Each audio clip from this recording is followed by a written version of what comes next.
Knowledge TV. In this episode, we will be exploring the country called as the rising sun, which is Japan. So we have invited some guests who have been traveling around Japan in a very long time, and they will be sharing their knowledge about the English test in Japan. Hello, sir. Hello. So, how are you doing today? I am very delighted that I am invited here. So, would you like to introduce first? Yes, I am Joanna April. My name is Manuel Omar. And I am Antonia. So we've been traveling around Japan for a very long time. So we're very happy that we're here. Yeah. So, how long have you been in Japan, sir? I've been in Japan for a very long time, like 4 years now. So, like, have you experienced the language policy in Japan, or can you describe the English test situation in Japan? Yeah, so actually there is what we call the National Center for University Entrance Examination. And will be under the control of the Ministry of Education, Culture, Sport, Science, and Technology. So actually, the kind of test that they're having is what they call ICANN, which means that it is a test in practical English proficiency, which they measure the language or the English language proficiency of the students. Yes, sir, thank you so much.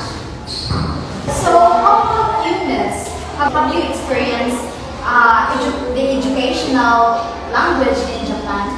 Yes, actually. So, for instance, can you differentiate the de facto activity versus the de jure policy in Japan? Well, the facto policy is actually a policy that is capable of affecting the behavior of the students, the teachers, as well as the institution, and even the national educational policy. This is according to Shrami 2017, actually. So, while the de jure policy is a policy that promotes a communicative approach in ELT or English language teaching in Japan, but it was refrained by de facto under MEXT, which is an examination that is being reformed. Oh, that's really interesting. Thank you so much for that, ma'am. You're welcome. So, for Miss Angela, what is the major purpose of teaching English in Japan?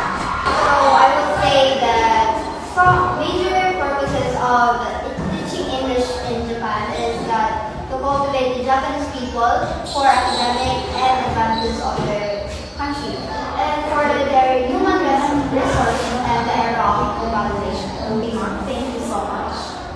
So, going back to Miss April, can you explain the conflict between grammar translation method and English for communicative purpose? Well, the grammar translation method is actually more on the structures of the grammar in English. Meanwhile, when we say the English for communicative approaches is that you have to indulge your students to communicate with others. Like for example, you have to diverge them with the foreigners to really enhance their speaking skills, not just to write down the grammar rules when it comes to English. Okay, thank you. Okay, sir, can you describe the new course of study scheme in Japan? Yeah, so actually Japanese new study scheme in Japan is it introduced the English as a compulsory subject, especially during the World War II. More specifically between 1945 to 1970. So, it happened in post-World War II. That's really interesting. Thank you so much. So, for our final question, let us welcome our special guest who will be explaining the challenges faced by the CFR and the Japanese music. Let us welcome Mr. Sean.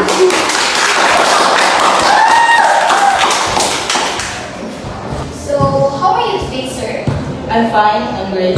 Then, how long have you been in Japan? It's been like 5 years that I stayed in Japan. So, can you explain the challenges faced by the CFR and and the Japanese New Scheme. So the challenges faced toward the CFR, the Japanese New Scheme, includes disparity in access to tests, which concerns about the effectiveness and fairness of that are assessed in applying monolingual policy in the ALT classroom. Additionally, the overall access to education opportunities, which includes the background that involves So thank you very much, sir, for answering my question. So, ma'am, sir, thank you so much for your